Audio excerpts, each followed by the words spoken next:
নমস্কার বন্ধুরা, আশা করি সবাই খুব ভালো আছে। আজ বেঙ্গলস ফ্লেভারে বানাচ্ছি তাওয়া প্রাণ মশালা। প্রথমেই 3 থেকে 4 টেবিল স্পুন সর্ষের তেল নিয়ে নিচ্ছি। এরপর তেলের মধ্যে দিয়ে দিচ্ছি হাফ টিস্পুন হলুদ গুঁড়ো আর হাফ টিস্পুন নুন। চিংড়ি মাছটা খুব ভালো করে ধুয়ে রেখেছিলাম। এরপর তেল গরম হয়ে যাবার পর সেই চিংড়ি মাছটা দিয়ে ভালো করে ভেজে নেব। তাওয়া প্রাণ বানানোর জন্য আমি একটা আয়রনের তাওয়া নিয়েছি। তাওয়াতে রান্না করতে যদি অসুবিধা হয় তাহলে আপনারা আয়রনের কড়াইও ইউজ করতে পারেন। আয়রনের তাওয়া বা কড়াইতে রান্না করলে একটা স্মোকি ফ্লেভার আসে, যেটা ননস্টিক বা অন্য কোনো মেটালের কোনো জিনিসে রান্না করলে কিন্তু সেই স্মোকি ফ্লেভারটা আসবে না।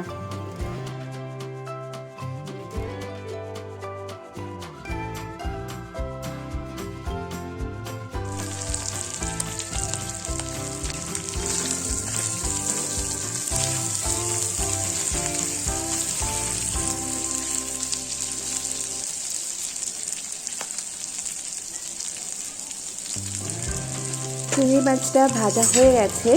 এখন এই মাছগুলো উঠিয়ে নিচ্ছি আর আরও খানিকটা সর্ষের তেল তাওয়াতে দিয়ে দেব।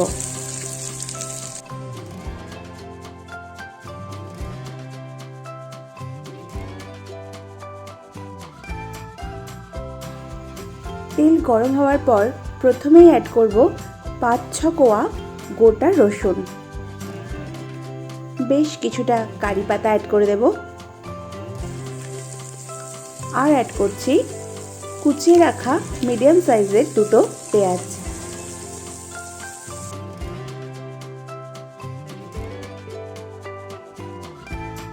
পেঁয়াজ সামান্য একটু ভাজা হলে অ্যাড করছি 1 টিস্পুন কুচিয়ে রাখা রসুন আর 1 টিস্পুন আদার পেস্ট।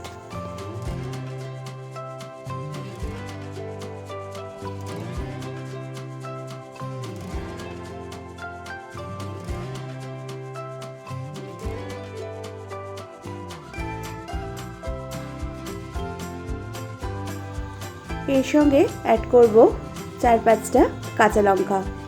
আপনারা আপনাদের স্বাদ অনুযায়ী বেশি বা কম কাঁচা লঙ্কা অ্যাড করতে পারেন।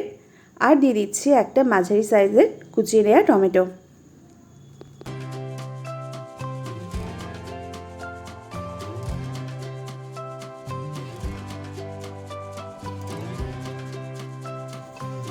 লো ফ্লেমে ঢাকা দিয়ে 5 মিনিট রান্না করার পর অ্যাড করছি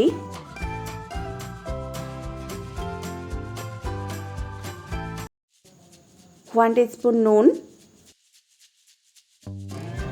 1 টিস্পুন হলুদ গুঁড়ো আর 1 টিস্পুন লাল লঙ্কার গুঁড়ো। আর দিচ্ছি হাফ টিস্পুন হিং। এটা কিন্তু স্কিপ করবেন না, হিঙে একটা খুব সুন্দর গন্ধ এর সাথে অ্যাড করে।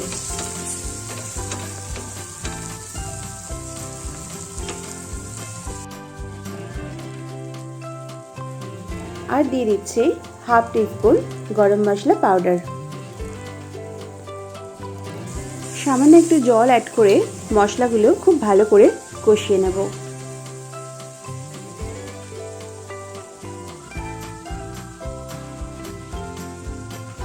এখন ভেজে রাখা চিংড়ি মাছগুলো মশলার সঙ্গে অ্যাড করে দিলাম। লো ফ্লেমে মিনিট 5-7 রান্না করার পর সব শেষে অ্যাড করতে হবে হাফ টিস্পুন গোলমরিচের গুঁড়ো আর বেশ কিছুটা ধনেপাতা। রেসিপিটা কেমন লাগলো অবশ্যই কমেন্ট করে জানাবেন। ভালো লাগলে লাইক আর শেয়ার করতে ভুলবেন না। আর নতুন বন্ধুরা চ্যানেলটা সাবস্ক্রাইব করে পাশে থাকবেন। ধন্যবাদ।